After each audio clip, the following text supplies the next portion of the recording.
you always get what you want. Invariably. Even though you may think that it's entirely opposed to your wishes. But if it's your karma, everything that happens to you, put it in another way, everything that comes to you is a return to you of what goes out of you. Yes, obviously, that's absurd. If you confine the definition of yourself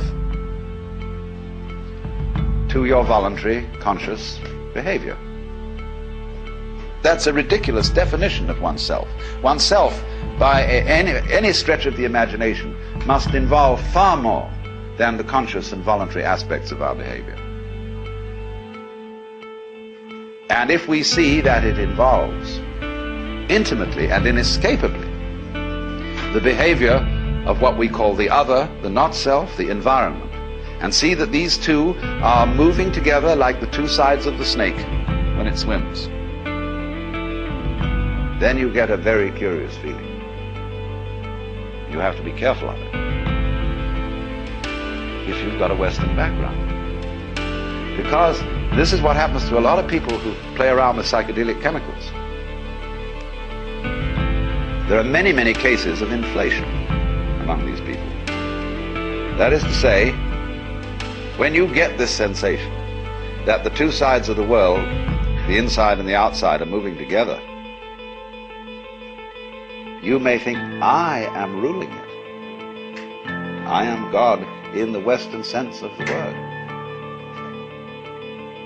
Therefore, your ego, instead of being, as it were, integrated and transcended with all this process, merely assumes vast dimensions, has megalomania, is blown up by the mystical experience. And so you get the holier-than-thou people going around, who seem to think that they're above all human conventions and have no obligations to anyone or anything, because they're divine and they can do as they damn please. What they haven't realized is that doing as you will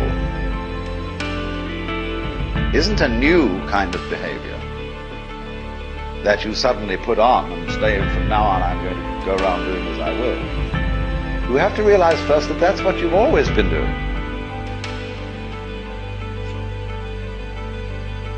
And you can look at this from a very simple point of view.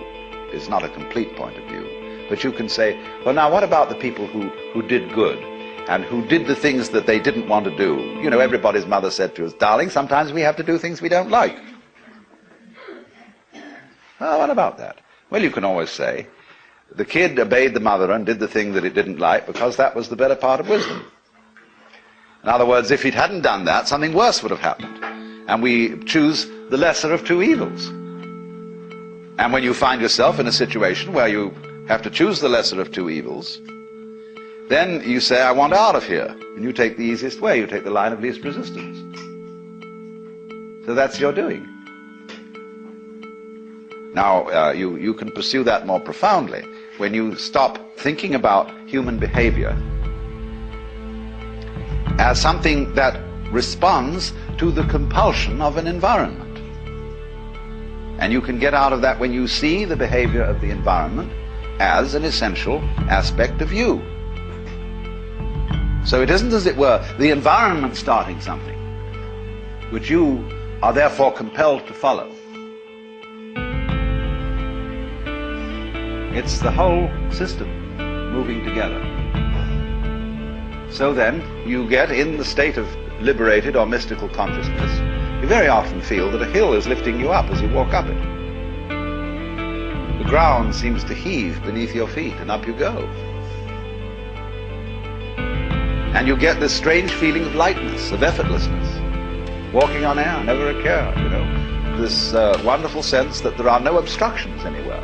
There's nothing, as it were, banging you and making you do that.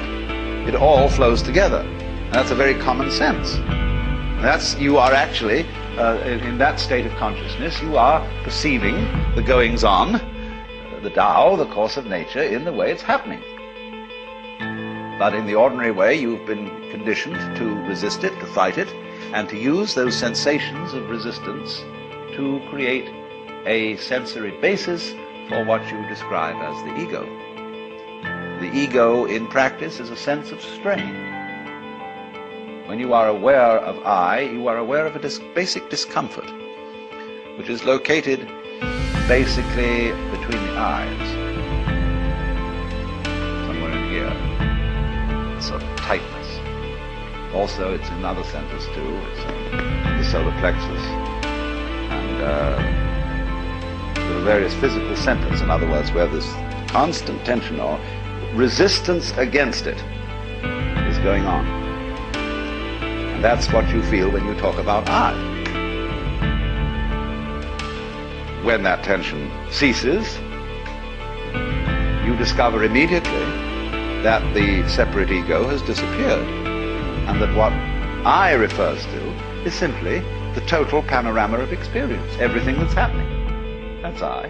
And obviously I don't know all of it, because I can't inspect all of it with my radar, with my conscious attention. That would be a ridiculous undertaking, to know everything in that sense. We know it in a much better way, as we know how to grow hair and open and close our hands. So, this point of view can be understood if we clarify the initial problems we have about it. And I suppose the first problem is, if we accept the notion that everything that happens to us is our own karma, our own doing, then we have to be very careful of, shall we say, the devil of omnipotence, of inflation, of feeling that your ego is what is in control of all this. And the second thing is, if you think then that everything that happens to everybody is what they really want to happen, then you can absolve yourself from any qualms about being unkind to someone, because you could say, well, the unkindness I did you was what you really wanted, wasn't it? You know that business about the responsibility of the person who gets murdered for getting murdered? There is a curious sense in which a lot of people go around looking for trouble. Freud pointed out quite correctly the psychology of accident-prone individuals. They seem to be attracting trouble like lights attract moths. And we're all doing that, but we manage to remain unconscious of it, so that we can praise and blame and play the game which says, that's not my fault, that's your fault. And so we go around apportioning faults to everybody. Because if we're going to apportion praise for what the good things people do, you can't make praise mean anything unless you also go around blaming. Praise and blame go together. Supposing everybody was acting in a praiseworthy way, and we praised everybody for everything, they'd get tired of it. They wouldn't even notice it anymore. So long as you're going to get a kick out of being praised, you've got to go around blaming too. It's very simple. But if you see the folly of that praising and blaming are just creating each other, then you don't praise and you don't blame. You just dig the whole thing. And that's why, when we encounter very great sages, you never hear them blame people, and they very rarely praise anyone.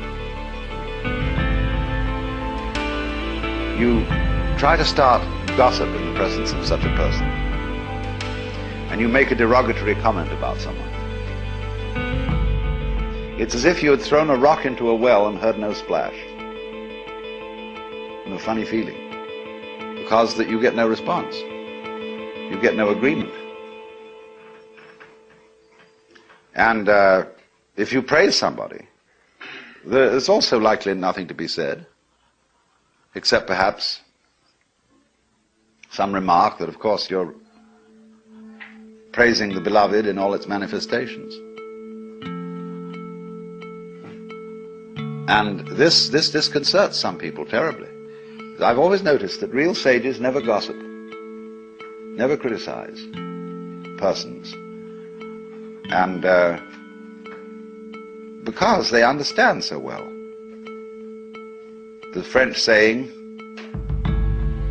tout comprendre, c'est tout pardonner, to understand all is to forgive all, is so true if you are experienced in just the ordinary way of dealing with human problems. If you've been a counselor or psychotherapist or minister or anything like that, you very soon get to realize how vastly complicated people are, and to see that they really are in the messes they're in, not because of anything, but that's the way it is. And you stop blaming people, and because you don't blame people, you have open ears, and people come and seek your advice. Because they don't want to come to someone who's a counselor who will bawl them out. It's like dentists who simply accept the fact that people really don't take care of their teeth. Realize that the job of a dentist is precisely to look after people who can't be bothered to take care of their teeth. That's why he's in business. So a good dentist doesn't bawl his patients out because they didn't do this, that, and the other. Just accept it. Same with doctors. They know perfectly well that nobody's going to live by the rules of health. And they're very vague as to what they are. And, you know, there's every kind of theory about how you ought to live and what is healthy, but they change in fashion. And you ought to eat this kind of diet in 1921. By the time it's 1930, they've changed their ideas altogether. By the time it's 1960, it's back again to a mixture between 1921 and 1894. Something like that. You see, it's always changing. So while the rules are not so... You see, if they were all absurd, it would be easy. But they're not all absurd. There's some truth in it always. But nobody's ever quite sure. So the function of healers and doctors and so on is just to do what can be done to stop the mess getting too messy. And they must accept it as that. That's their job. If I were healthy, say to the doctor, I wouldn't need you. So you're in business.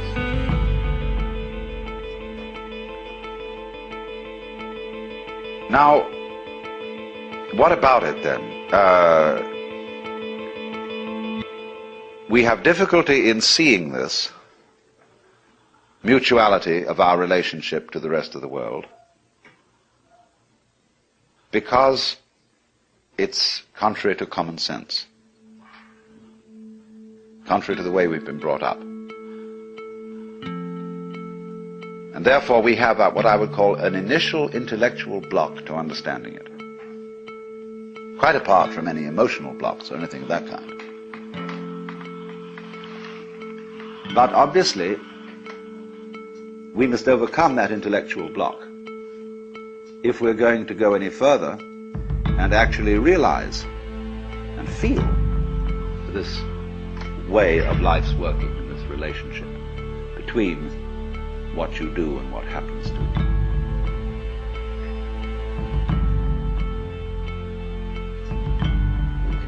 Then the question arises, then what do I do? Do I go around saying to myself, all this that's happening to you is what I wanted. I am inside and outside. I am the subjective and I am the objective. And I mean, you go around thinking thoughts about this, so as it were to talk yourself into this way of feeling. Well, that's very superficial. Because this new sense of relationship to nature is something much more than an idea. See, ecologists and physicists have the idea that this is so, but they mostly in their private life and in their ordinary human behavior are just like other people who don't feel it and who feel themselves in a Newtonian billiards game, even though they've gone on to quantum mechanics. So that there may be a transition from our ordinary way of feeling how things go on to the new way, we have to do something other than think. Because actually thinking is causing the trouble. It is by thinking that we divide the world into separate events and separate things. That is calculus. And Ananda Kumaraswamy once described the life of the liberated being as a perpetual, uncalculated life in the present. And you say, wow, I don't think I could do that. That saying of Jesus in the Sermon on the Mount, be not anxious for the morrow, the uncalculated life. If God so clothe the grass of the field, will he not much more clothe you, faithless ones? And I've never met a preacher yet who would really take that up. They all say, well, of course, that's too hard a saying for most of us. It's not practical. Everybody has to take thought for the morrow and calculate. Well, at this point, people can go in two directions. There's one class of people who will say, all right, let's live the uncalculated life. Let's not make any plans. And before you know where they are, they're living in a filthy pad and scrounging around and living on petty thievery and so on. This is the usual thing. This is got into it the wrong way. The first thing to do is, just as I said,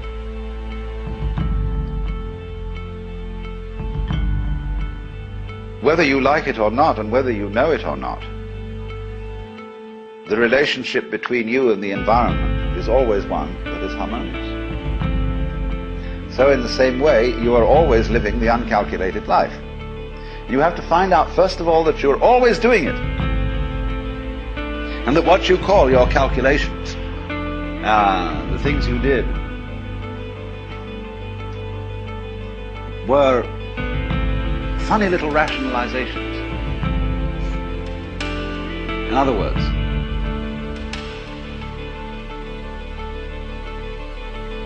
your ego has about as much control over what goes on as a child sitting next to its father in a car with a plastic steering wheel that is turning the car the way Daddy drives it. Because, as I pointed out, most of the functions, most of the goings-on in you, around you, the circumstances of life, have nothing to do with your ego at all. And you don't even know why you make up your mind to do certain things. We know superficially, we have a few ideas.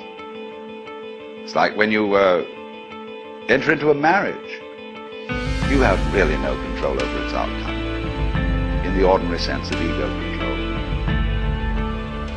You've taken a colossal gamble in which you've involved enormous complexes of patterns. And maybe it'll come out all right if you don't interfere with it too much. It's like Oppenheimer said, it's perfectly obvious that the whole world is going to hell. And the only possible way we might stop that happening is not to try to prevent it. All these wars are started out by people who think that they're helping someone, that it's going to make things better.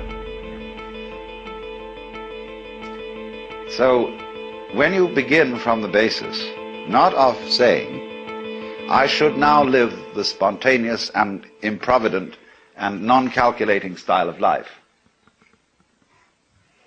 but realize you've always done that. Only you rationalized that you didn't. You always did what you wanted to do, basically. Only you said sometimes it was my duty. But you preferred a conception of yourself as someone who always does his duty. That flattered you. And so you were still following your own way.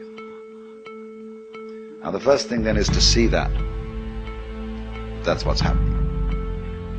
So that you don't think, well, now there is some special thing I have to do to understand this harmonious relationship between the individual and the world. Because if you work on it that way, you will start from the presupposition that that relationship doesn't already exist and has to be brought into being.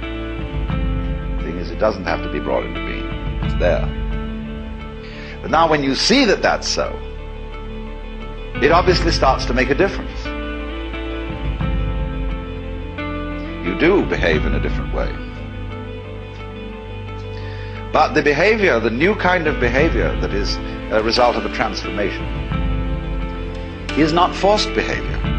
When you try to imitate the way a saint behaves, you have made a forced change, and you know all forced behavior is phony. It's like someone saying, I love you, I love you, I love you, when you don't. You feel you ought to, but you don't really. And there's something, it doesn't ring true. Just think of the poor Lord listening to all the prayers of all those people saying, I love you, Jesus. And he knows they don't.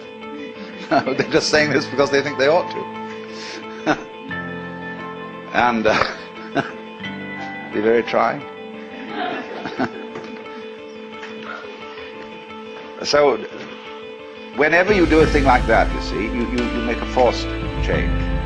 Now, if the change is to happen in the same way that a seed at proper season breaks open and sends up a shoot, see, it comes from the whole force of life itself. Now, when you see that without your having to do anything, see, you are living the uncalculated life, and you're only pretending you're calculating it and arranging it, then, as it were, you will have a grasp of the total situation, and you can allow it to produce changes in action which are not forced. So this is why there is always a trend in every kind of spiritual doctrine which says something about grace, divine grace. There must come about something in you, a change, which you can't produce. And if you try to produce it, you will be a victim of spiritual pride. But on the other hand, all teachers are universally saying, you've got to make an effort. There's some discipline, there is something you must do. Well, that's the only way to get it across to people.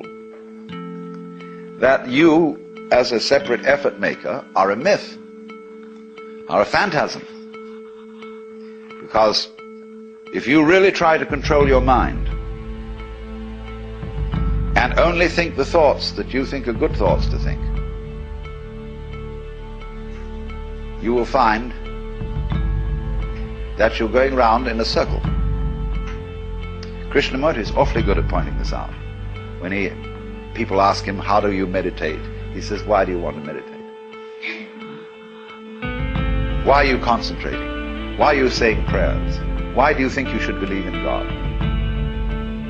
And it always comes up because I'm just a son of a bitch. I mean, I'm out for my own good, and this seems to be the way. So he says, you see, you don't have any genuine love at all. It's all fake. And so you have to find, first of all, where the genuine love is. Now, you love you, don't you? That's genuine. We won't argue about that. But then, when you start from this, I gave a talk some time ago to the Air Force. Their camp or lab where they make weapons, do all the research. And they got a bunch of us there who were ministers and philosophers, and they had the nerve to ask us what was our basis for moral behavior, personal moral behavior. Well, I said, my basis for moral behavior is pure selfishness. And I'm talking, after all, to realistic people here, and I don't think we need to be sentimental and beat about the bush. After all, you're all warriors and fighters and so on, and you know how rough things are. So I'm going to say to you frankly, I'm out for me. But of course, I don't do it in a tactless way. I don't go around and hit people over the head and say, give me this, give me that. I'm much more subtle. I say, good manners and please and how nice you all are, and so on, and finally people feel massaged psychologically into a state where they'll give. But then I said after that there's some things that bother me. The first one is, if I love me, what do I want? And furthermore, who am I? Because if I'm going to be realistic about getting what I want, I've got to be pretty sure what it is that's me and what is the state of desire in me. If I am desire, see, if I am a center of desire, what's it all for? Well, I think of all the things I want. Well, it so turns out that none of them are me. When I say I want dinner, that doesn't mean I'm going to eat me up.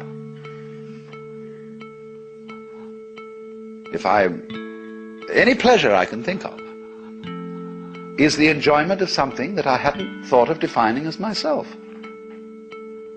Because I like my sensations, I like what happens to my body when I take a fine wine and down it. But then what's the difference between my body and the wine? If I say I like the wine, I also mean I like me and the wine together, a mixture. But then I don't eat you or a friend or a lover in the same way as I drink wine. I live in association like this. But then I'm loving things that aren't formally supposed to be me. And as I go into it, in other words, as I investigate what I mean by me, I find that I can't put any limits on it. That I cannot experience me without you, or without the other. They're inseparable. But you don't find this out until you investigate it. Until you really go into the question, what do I want? And that's the most important investigation anyone can make, which I'm going into in the next session. The question of power. And all these military men, they think they want power. And so I said to them some very subversive and undermining things without anybody knowing it until long after I'd left.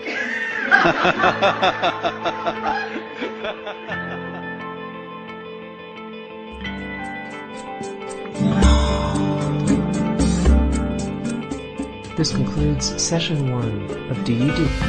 About it. That I said to her, you know, you scare me because I think you're the kind of person who will push the button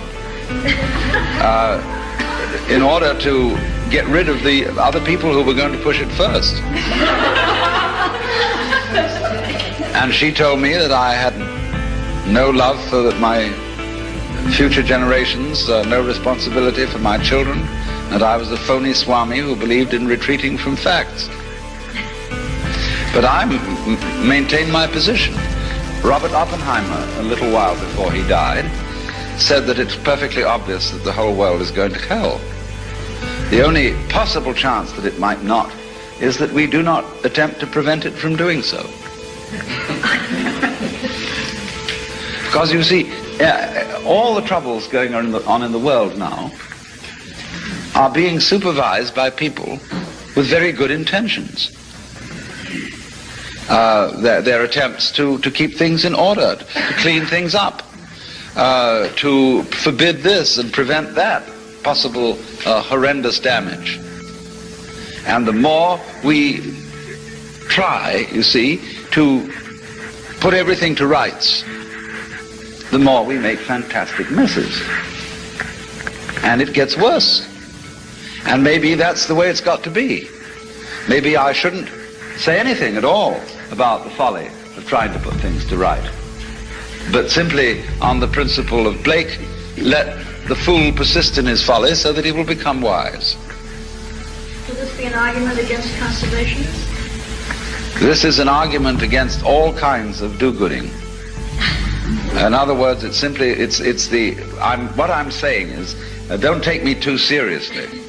I'm pitching a case for the fact that the civilization has been a mistake. That it would be much better to leave everything alone. that the wild animals are wiser than we, in that they, putting it in our crude and not very exact language, they just follow their instincts. And if a moth mistakes a flame for the signal on which it gets a mating call and flies into the flame, so what? That just keeps the moth population down. And the moth doesn't worry. You know, it doesn't go buzzing around in a state of anxiety, wondering whether this sex call is the real thing or just a flame. It doesn't think consciously about the future. At least we suppose this is so. Maybe it does, but we suppose that it doesn't. And therefore it isn't troubled. And but the species of moths goes on and on and on. And it's, so far as we know, it's been around for an incredibly long time, and maybe even longer than we have. Bees, ants, creatures of this kind, they have long since escaped from history, so far as we can see. In other words, they live a settled existence which you might consider rather boring, because it doesn't have constant change in the way that we do. They live the same rhythm again and again and again and again, but because they don't bother to remember it consciously, it never gets boring. And because they don't bother to predict, they're never in a state of anxiety. And yet they survive. Now we, who look before and after, as Emerson says, and predict, and are always concerned whether this generation is going to be better or worse than the one that came before, we are tormented. And we just don't realize, because of this tremendous preoccupation with time, we don't realize how beautiful we are, in spite of ourselves. Because you see, the conscious radar is a troubleshooter. It's always on the watch out for variations in the environment which may bring about disaster. And so consciousness is, from one day's end to another, entirely preoccupied with time and with planning and with what has been and with what will be. And since troubleshooting is its function, we then get the general feeling that man is born to trouble. And we ignore in this preoccupation with conscious attention how marvelously we get on. How, for most of the time, our physical organs are in a fantastically harmonious relationship. How our body relates by all sorts of unconscious responses to the physical environment. So that if you became aware of all the adjustment processes that are being managed spontaneously and subconsciously by your organism, you would find yourself in the middle of great music. And of course this occasionally happens. Well, the mystical experience is nothing other than becoming aware of your true physical relationship to the universe. And you're amazed, thunderstruck by the feeling that underneath everything that goes on in this world, the fundamental thing is a state of unbelievable bliss. Well, why not? Why else would there be anything happening? Because if the game isn't worth the candle, if the universe is basically nothing but a tormented struggle, why have one? Hasn't it ever struck you that it would be much simpler not to have any existence? It would require no effort. There would be no problems. So why is there anything going on? Let me say not why, but how is there anything going on? Because if it's all fundamentally a drag, I just don't see any reason for its being. Everything would have committed suicide long ago, and to be at rest. Abu Ben Adhem, may his tribe decrease by cautious birth control and be at peace.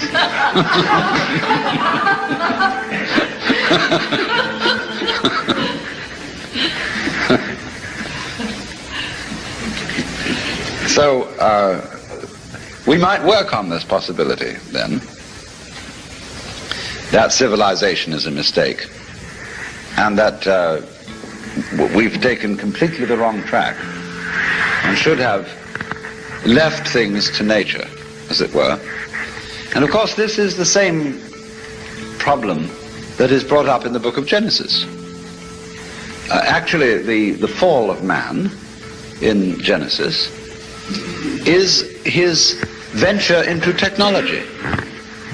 Because in the Bible, the Hebrew words for the knowledge of good and evil are connected with techniques. What is technically expeditious and what is not. Words connected with actually metallurgy. And to be as God, you see, when you eat of the fruit of the tree of knowledge and you become as God, means you think you're going to control your own life.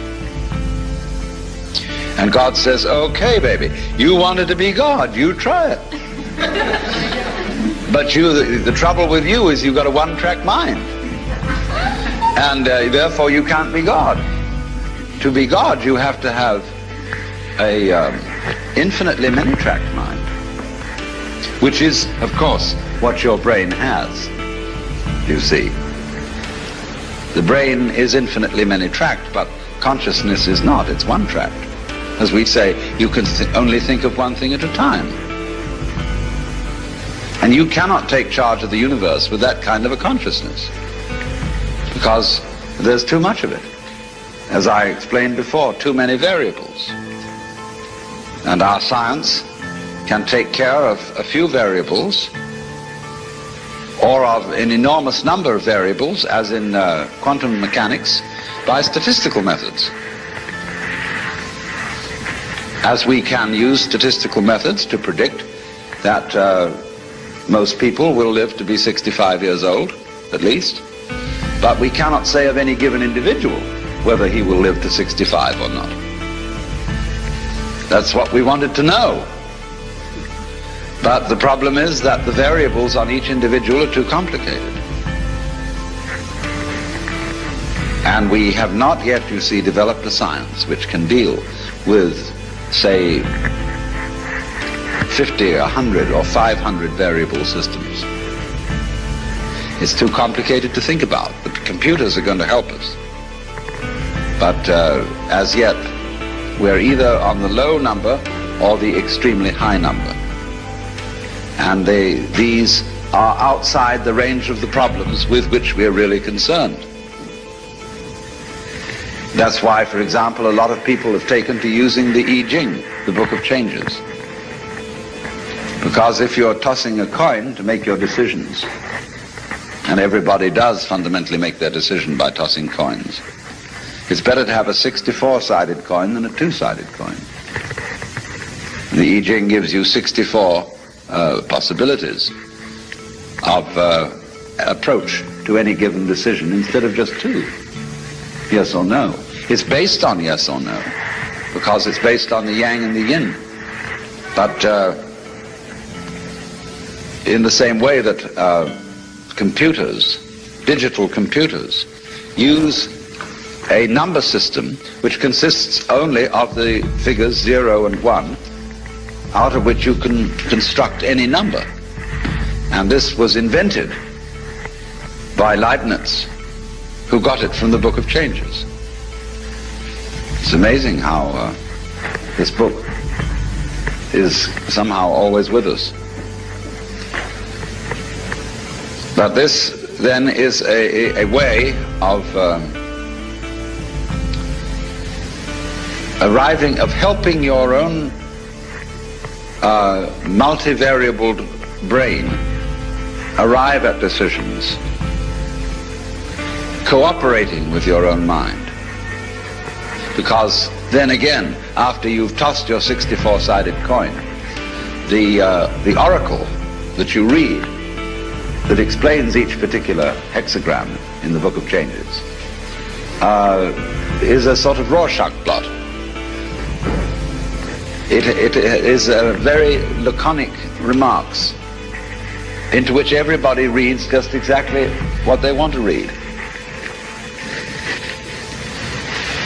But that helps you make a decision by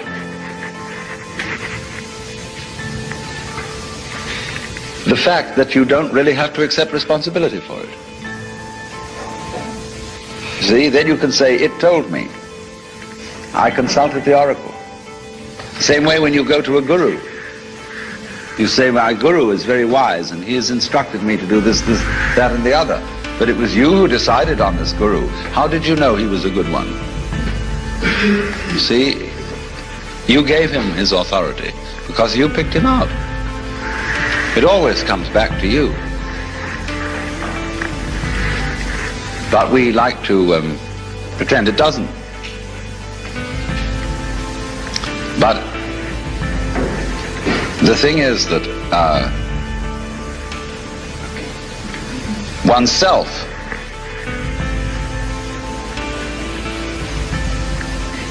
is certainly not the stream of consciousness. Oneself is everything that goes on underneath that, and of which the stream of consciousness is a mere, well, it has about the same relation to oneself as the bookkeeping does to a business. And if you're selling grocery, there's very little resemblance between your books and what you move over your shelves and counters. There's just a record of it. And that's what our consciousness keeps. Now, supposing then we work with the argument that we've made an awful mistake in bringing out civilization.